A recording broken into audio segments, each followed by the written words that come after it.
kadang-kadang yang uh, mungkin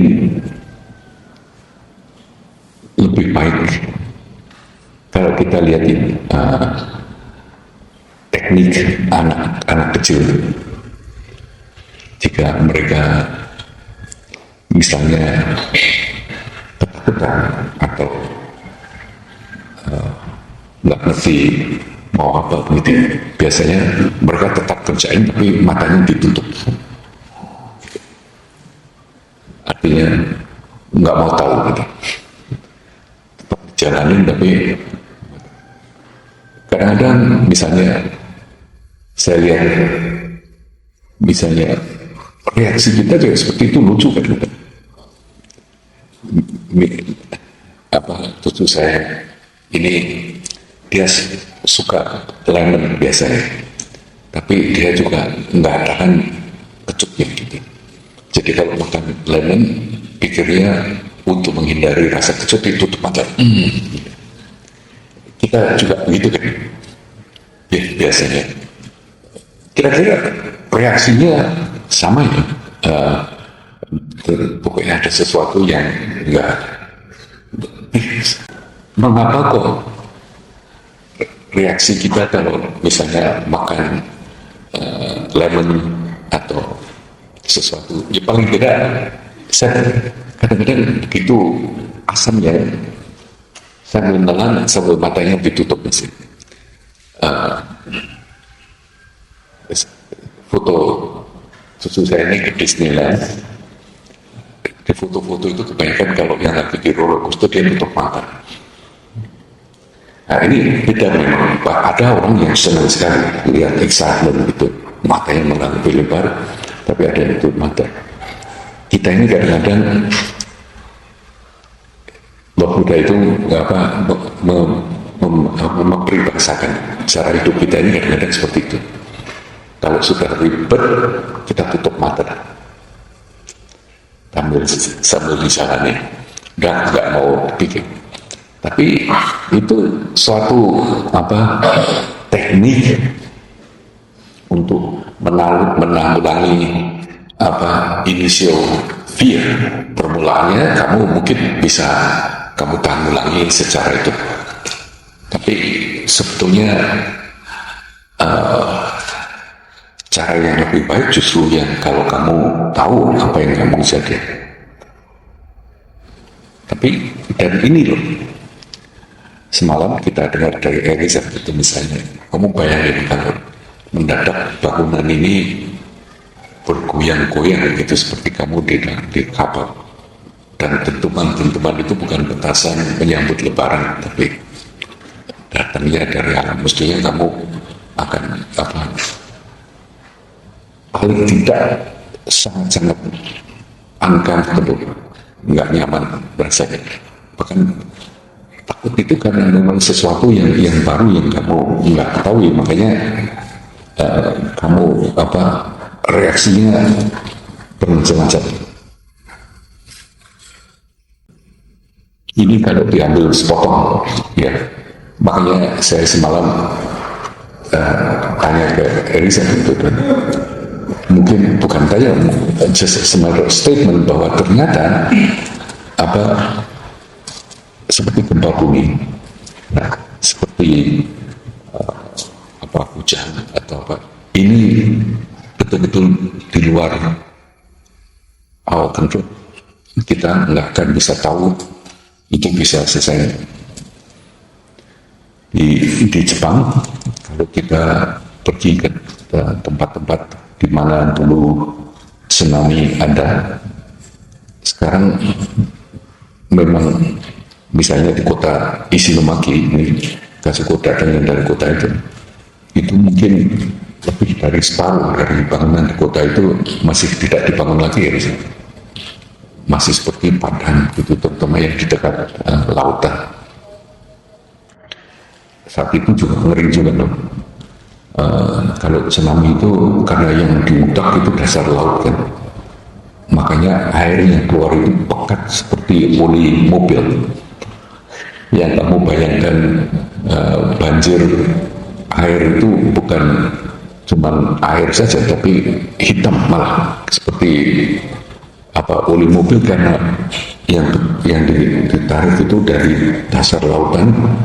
Tsunami itu jadi air yang menarik menjauh, membawa lapisan pasir dari laut, kemudian dikembalikan seperti di tulangan ini, tarik itu. Nah, ini memang butuh beberapa tahun. Sampai sekarang udah tsunami itu. Saya baru beberapa bulan yang lalu di Jepang, saya lihat mereka bangun juga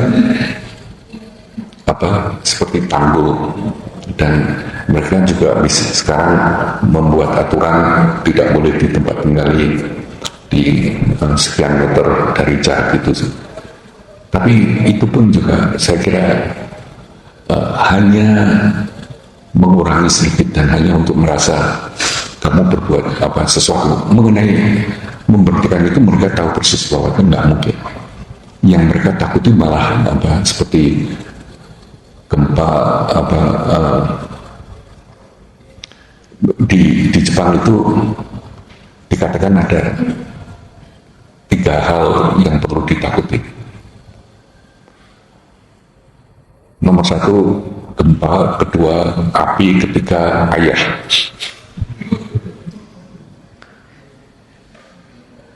Ini cuma yang ketiga itu nggak berlaku untuk saya,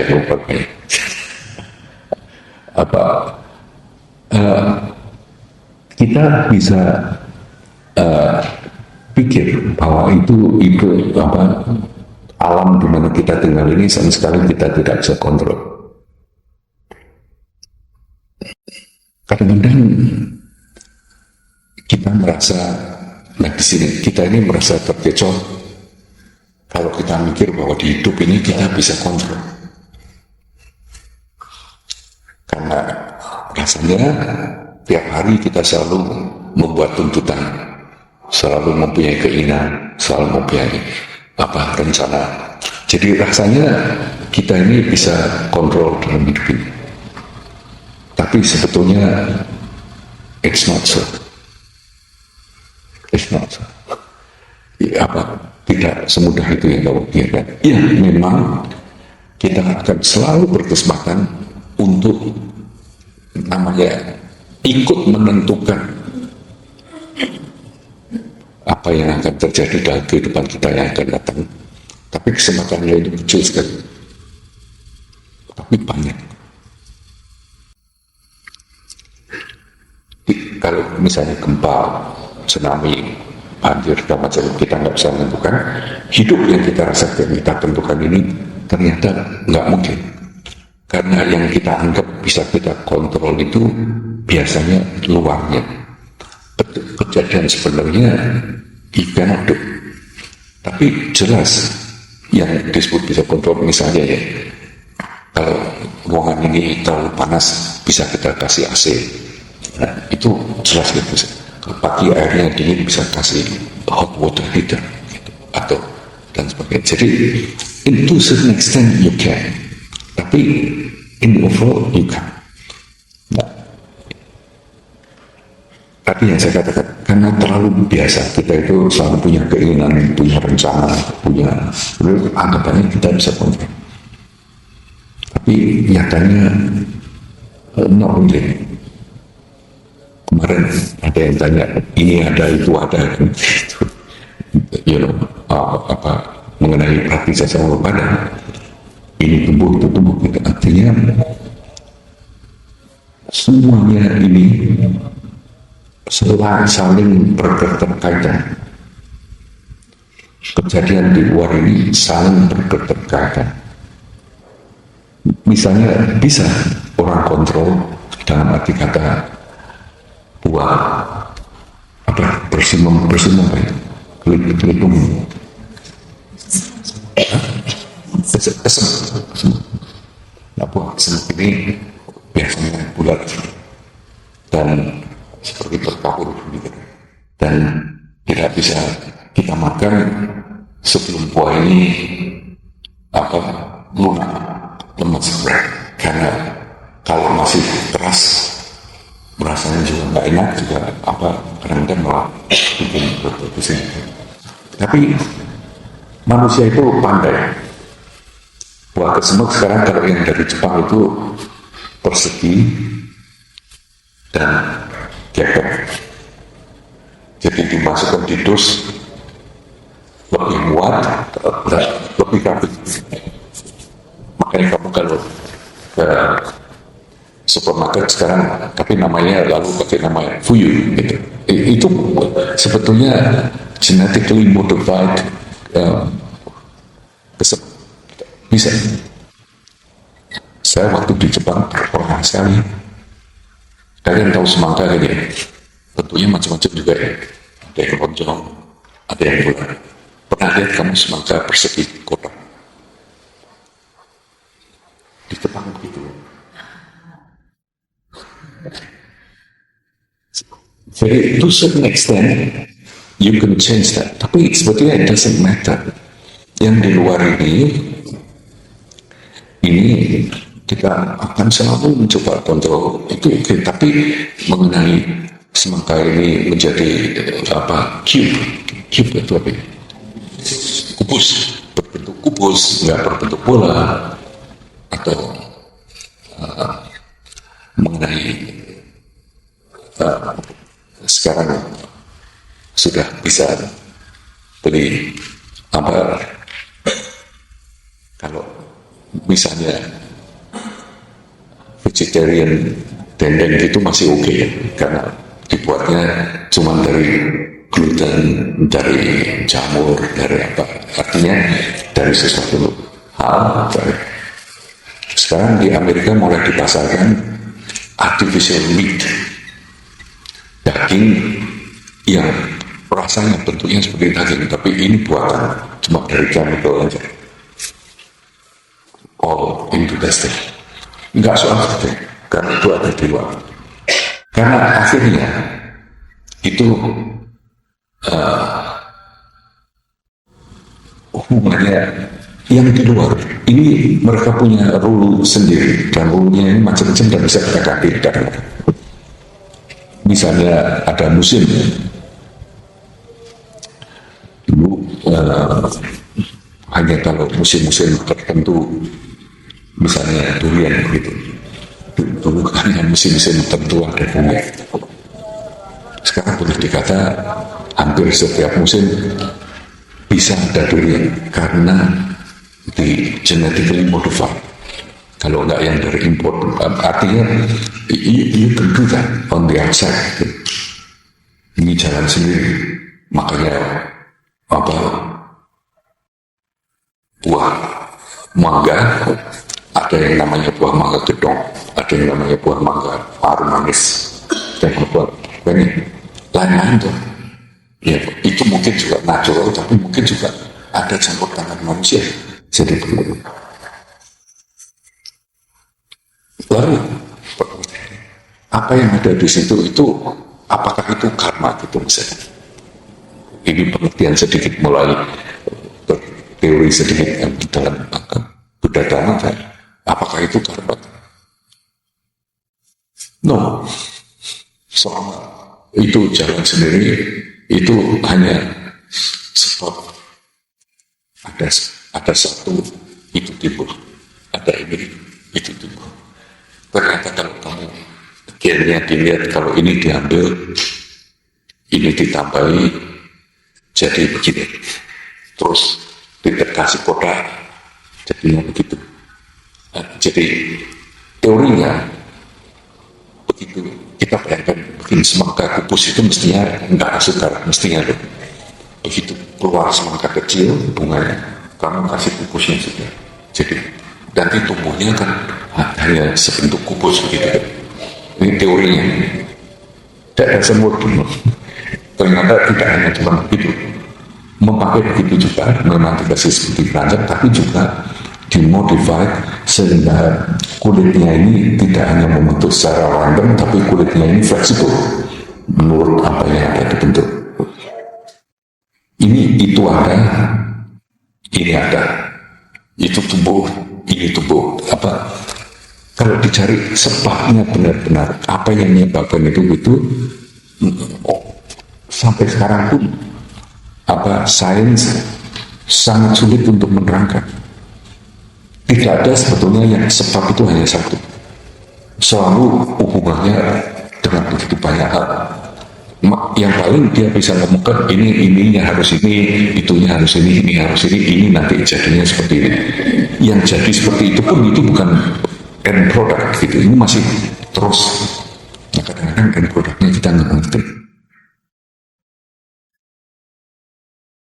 Makanya dalam pengertian beragama, apakah itu karma? Jawabannya no. Karena itu adalah pratitya samuppada, sesuatu yang ada berlaku. Itu bisa lalu disebut karma jika lalu ada sangkut pautnya dengan kita. Misalnya dengan membuat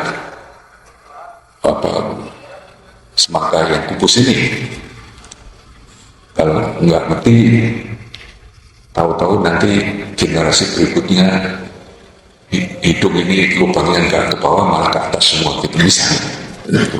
Nah itu bisa disebut karma sebab ada yang merasakan hasilnya, ada yang mengalami.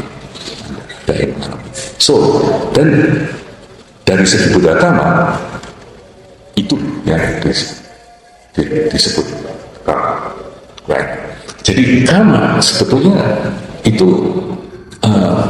ditinjau dari apa yang kita alami.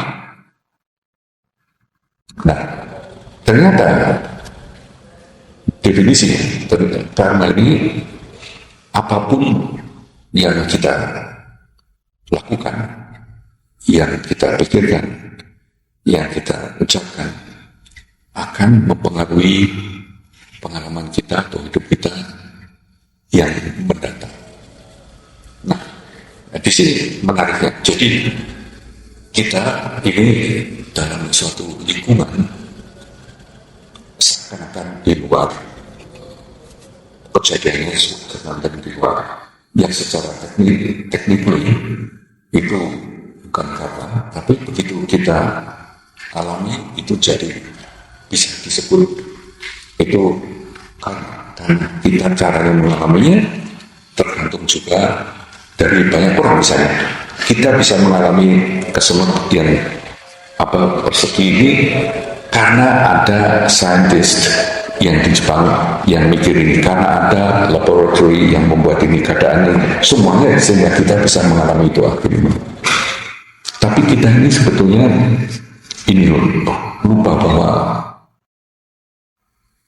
yang kelihatan di luar ini semua ini selalu akan ada sangkut pautnya dengan kita.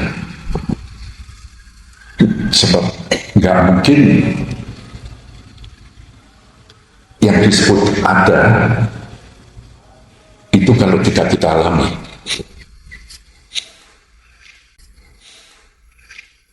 Saya ulangi ya, nggak mungkin yang disebut ada itu kalau kita tidak alami. 1 jam yang lalu kalian mungkin beberapa dari kalian belum tahu kalau ada semangka kubus. Sekarang kamu tahu, tapi tahunya pun dalam bentuk cerita. Tapi kamu tahu. Jadi adanya semangka kubus untuk kalian masing-masing itu hanya kalau kalian sudah pernah dengar atau pernah kalian alami. Keberadaannya di sana itu ada atau tidak sebetulnya tidak begitu relevan. Sama seperti kembali lagi ke cerita Elisa semalam, misalnya dalam kita rasanya nih ya, Elisa rasanya pertanyaan semalam itu misalnya ini mungkin terjadi lagi atau tidak. Di dalam hati kamu selalu mengatakan mudah-mudahan tidak, tapi dalam hati kamu juga tahu ini sangat mungkin terjadi lagi. ini akan sangat mungkin terjadi lagi kamu nggak bisa kontrol. Lalu seakan-akan support stepon lalu tuntut saya. Nah, ini ada beberapa teknik hidup, dan ini sebetulnya Buddha Dhamma ini ingin menerangkan sebetulnya apa tuh yang sebetulnya ada, apa yang sebetulnya terjadi dari segi cara kita mengalaminya. Nah, ini yang semalam juga saya sebut. Kalau kamu rasakan di dunia ini banyak hal yang sama sekali tidak bisa kamu prediksi, tidak bisa kamu kontrol. Tapi kalau kamu lihat dari segi sepotong-sepotong, sebetulnya it is not too bad. Dalam arti kata begini, seandainya hidup ini penuh up and down, tapi ini pasti nanti akan ada akhirnya. Karena seperti kita naik roller coaster di Disneyland, semua ketakutanmu, kesenanganmu, ketakutanmu, kependirian, itu kami tahu itu lain. Nah, sebetulnya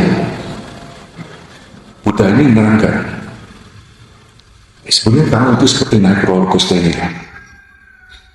naik turun, naik turun, naik turun, naik turun, naik komentar, turun senang, komentar juga. Saat turun itu mungkin begitu turun kamu agak ketakutan dulu karena semakin cepat, tapi mungkin semakin senang, tapi kamu tahu wah ini udah hampir di bawah juga. Tapi begitu hampir di bawah kamu agak lega, tapi seketika itu juga kamu worry, ini akan naik lagi. Right. Saat itu kamu berpikir, makanya kalau hidup seperti itu terus menerus, tidak aneh kan? Isinya hanya cemas tadi, turunnya cemas, naiknya cemas, right. Dan lucunya kamu bayar untuk tersiksa semacam ini yang kamu anggap fun, tapi untungnya kamu anggap ini nanti akan ada akhirnya. Dan sebetulnya kalau kamu bayar biasanya kan supaya kalau bisa yang lama, right? Karena kalau hanya 15 detik bayarnya 50.000, harusnya nggak bisa 1 menit gitu. Tapi di tengah-tengah sana kamu mungkin menyesal kalau 1 menit. Ya, padahal mudah-mudahan itu kamu selesai begini. Nah, makanya Buddha itu luar biasa sekali cara menerangkannya. Beliau itu menerangkan dengan bermacam-macam klasifikasi. Dalam satu klasifikasi yang dikatakan hal-hal yang akan membantu kita menjadi melek, yang jadi terbuka, itu justru yang terakhir untuk mengatasi ini. Tujuannya untuk mengatasi roller coaster ini. Hidup yang up and down, up and down, up and down. Itu bagaimana caranya nanti supaya kita bisa tidak memberhentikan, tapi mengatasi perasaan kita relating to the outside. Tadi kita udah ngomongkan yang di outside, bukan gue. Tapi itu hanya akan ada maknanya kalau kita alami. Jadi yang dulu sekarang alami. Nah, ini istilahnya itu namanya upeksha. Upekshanam. Upekshanam ini mempunyai sikap yang usahanya, cara pandangnya, semuanya sama, baik kamu mengalami sesuatu yang menyenangkan atau sesuatu yang membuat kamu ketakutan gitu misalnya.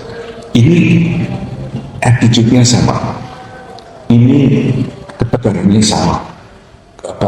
Tidak lalu kalau kamu ketakutan kamu hindari, kalau kamu senang kamu ingin di situ terus. Itu bukan passion. Passion ini kamu, makanya semalam kita juga membicarakan mengenai yang kita sebut happiness ini, yang kita sebut kebahagiaan, di mana ketentraman, ketenangan hati, self-discipline di sini. Sebab kalau ini ada,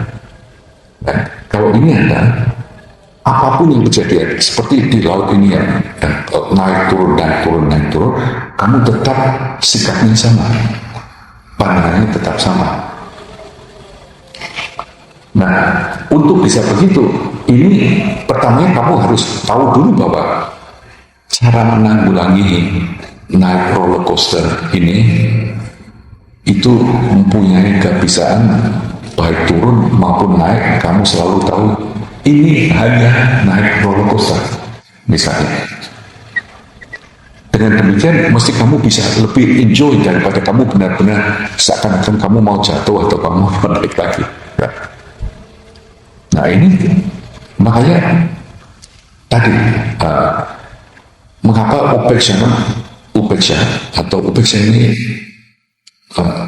kita tersebut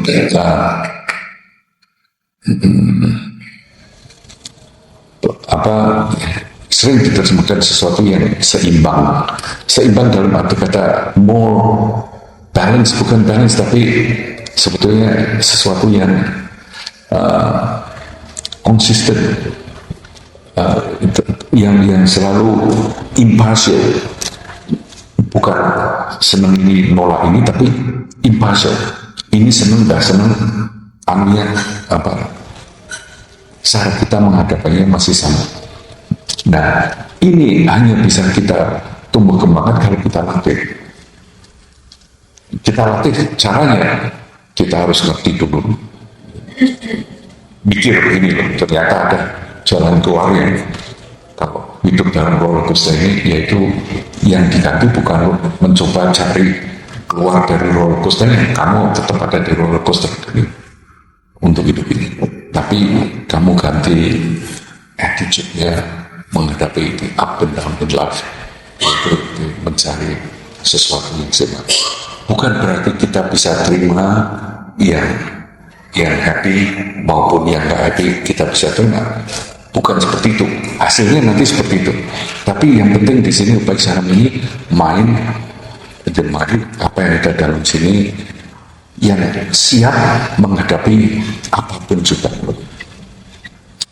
Kamu siaga menghadapi apapun juga. Dan ini kamu bisa siap untuk jadi misalnya ya, ini sebetulnya kita juga sering melakukan seperti ini. Misalnya kalau kita hubungan dengan seorang teman baik gitu ya, atau malah kalau orang tua sama anaknya begitu ya, anaknya itu mau berbuat apa, kadang-kadang menyenangkan, kadang-kadang jengkelkan, kadang-kadang, tapi akan tetap attitude-nya sama. Pada waktu marah pun attitude-nya sama dengan pada waktu memberi askul buat si anak, right? Sama kan? Iya kan? Kecuali kalau ditarap loh. Kalau sudah nggak waras, itu lain. Mungkin ibunya marah-marah sama anaknya. Tapi kalau tidak, itu cara kita berhubungan dengan anak. Ini baik anaknya marah nakal luar biasa, kamu marah, atau istilahnya galak, kamu galakin, atau kamu pada waktu dia so sweet like an angel, then you buy them ice cream atau apa. Ini attitude-nya harusnya sama, kan landasan salah. Nah, this kind of mind, ini sebetulnya yang paling, salah satu yang paling mujarab untuk menghadapi up and down of this thing here. of the life. Nah, ini kemungkinannya cuma satu, yaitu tadi kamu lihat, kemudian kamu tumbuh kembangkan keterampilanmu, mempunyai mind yang konsisten tadi, mind yang konsisten dalam arti kata ini terjemahnya juga banyak, cuma kadang-kadang saya kira terjemahnya terlalu emosional. Jadi misalnya saya diterjemahkan harus bisa menerima penderitaan, harus bisa menerima, ya intinya seperti itu. Tapi yang dipentingkan sebetulnya di belakangnya ini ada suatu mind, ada suatu ketika kesadaran di sini yang kamu punya ketekanan menghadapi dua-duanya dengan sama. Seperti halnya kamu menghadapi seorang ibu menghadapi anaknya, baik yang anaknya ini waktu nakal maupun anaknya ini waktu yang baik, dua-dua rasanya sama. Tidak lalu yang ini kamu bereaksi menghukum, yang ini kamu bereaksi memuji. That's not the case. Nah, persoalannya lalu bagaimana mengembangkannya di sini? Lalu untuk kembangkan tekniknya sama lagi juga. Pertama kamu dengar, kamu belajar, kamu lihat, kemudian kamu pikir benar atau tidak sih seperti ini. Kamu olah, kamu analisa, kamu pikirkan. Nah, sesudah itu lalu kamu membiasakan diri dengan itu, kamu tumbuh kembangkan, kamu endapkan di dalam. Jadi pengetahuan itu nantinya, apapun yang kamu ketahui, itu tidak banyak gunanya selama itu tidak mendarah daging kamu, tidak mengendap di kamu. Itu tidak akan banyak gunanya, seperti itu. Nah, untuk itu makanya kita harus tahu bahwa sebetulnya apapun yang ada di luar, gempa bumi, matahari terbit, suara petasan,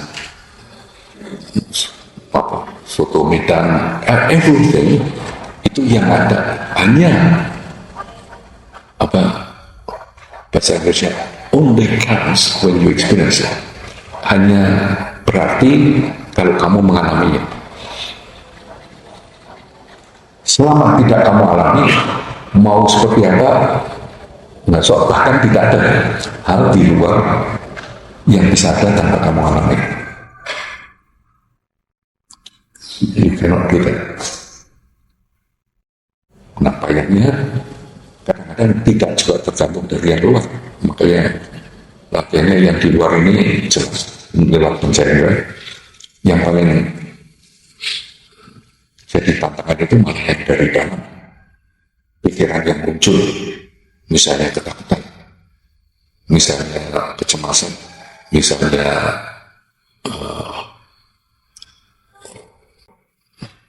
keinginan marah atau yang muncul di sini. Ini yang menjadi persoalan. Ini bahkan kadang-kadang kita ini, apalagi kok cuma 80-an orang ini, jutaan orang pun tidak ada dua yang sama. Tapi kita selalu khawatir kalau kita ini kok lain dengan yang lain. Makanya kita selalu berusaha menyamakan dengan apa yang kamu anggap patut dijadikan bersama. Untuk reconcile ini, reconcile itu apa ya?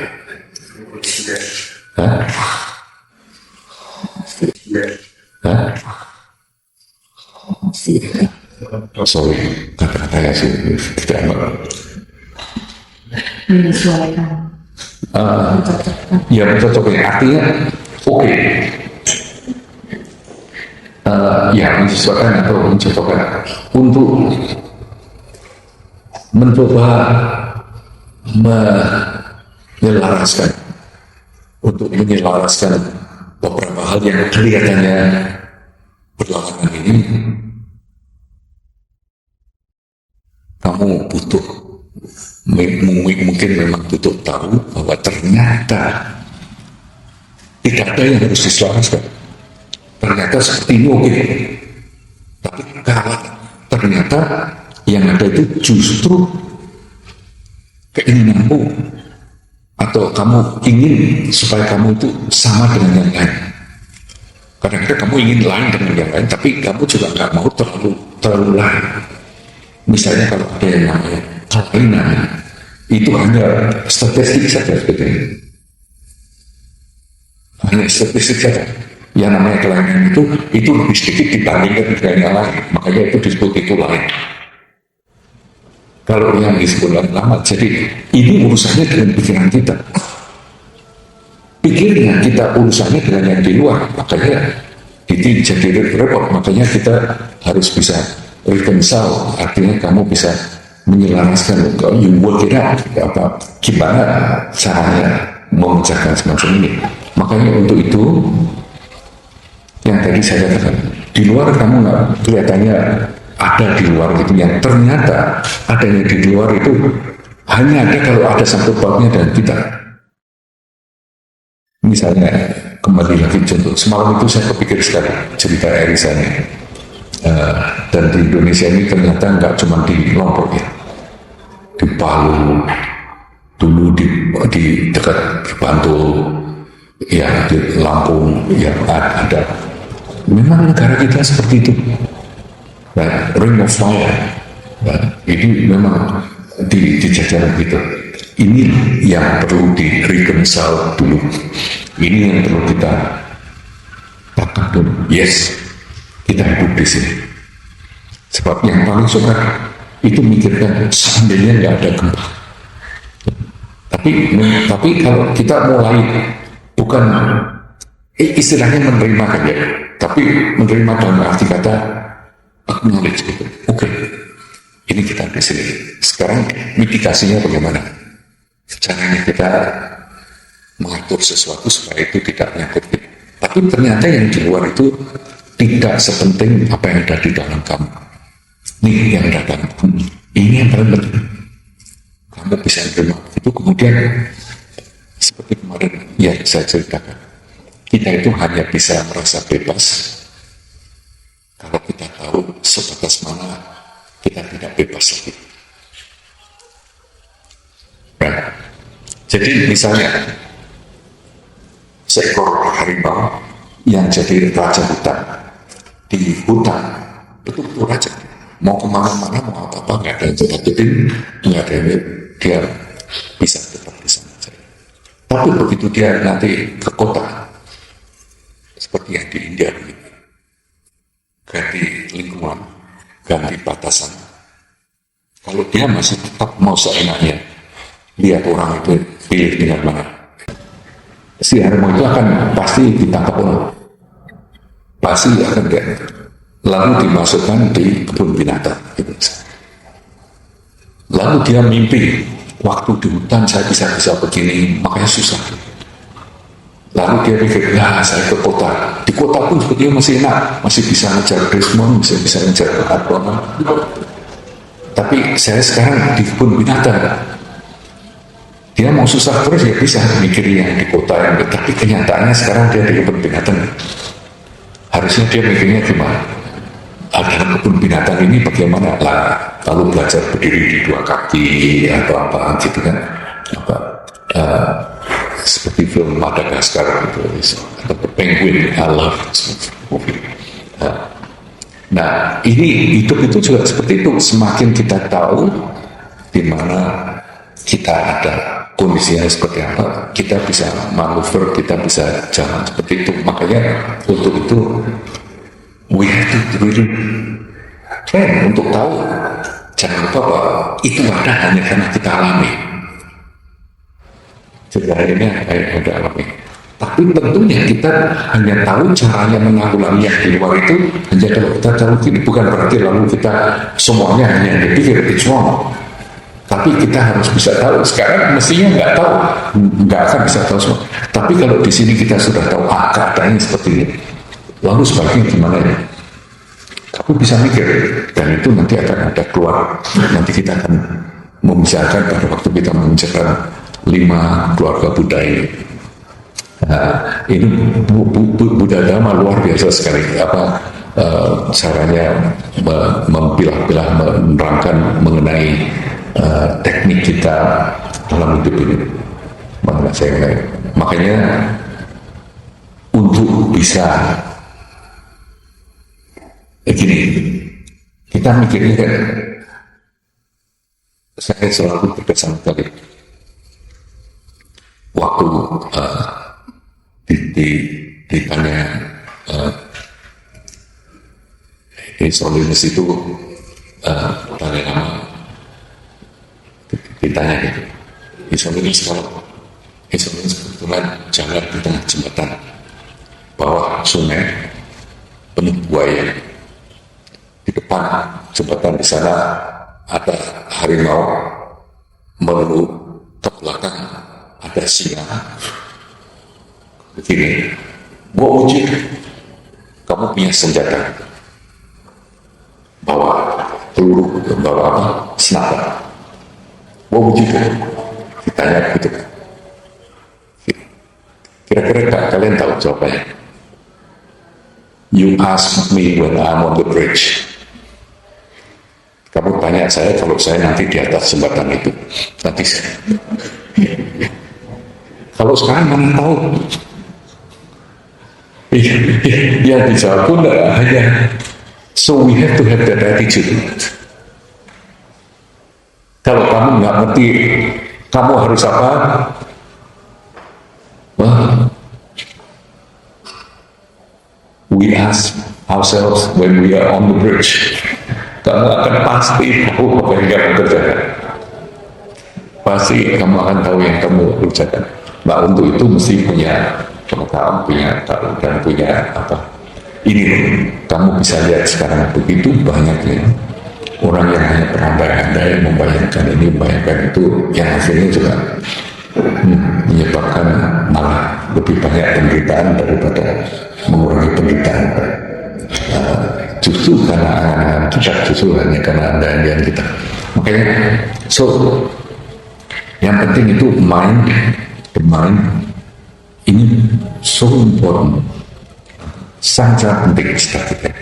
Makanya harus serviceable, jangan terlalu overwhelmed.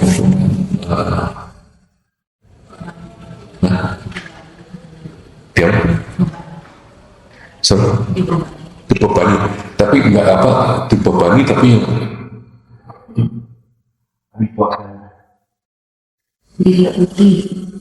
iya, overwhelmed itu jangan sampai kamu dibebani sedemikian rupa oleh emosimu, oleh ketakutanmu, semua kamu paralyzed gitu, sehingga kamu nggak bisa mikir apa-apa, nggak bisa jalan apa-apa. Jangan sampai emosimu ini, ketakutanmu ini membuat kamu tidak bisa mikir, tidak bisa lihat yang jelas. Inti kita selalu kalau bisa kita mikir yang jelas. Makanya ini untuk itu kita harus latihan sedikit demi sedikit, melatih melihat apa yang terjadi di dalam pikiran kita, mempertajam dan makanya yang namanya bangunan atau meditasi itu tujuannya seperti itu. Atau kita nanti akan dua hal ini. Satu yaitu yang seperti kemarin kita istilahnya open channel, artinya kita buka semuanya panca indera kita buka yang dari eksternal, yang dari luar, suara, pendengaran, penglihatan, apa yang bisa kita rasakan di badan dan sebagainya, dan yang dari dalam pikiran kita. Nanti yang kedua itu kita akan milih hanya pikiran saja,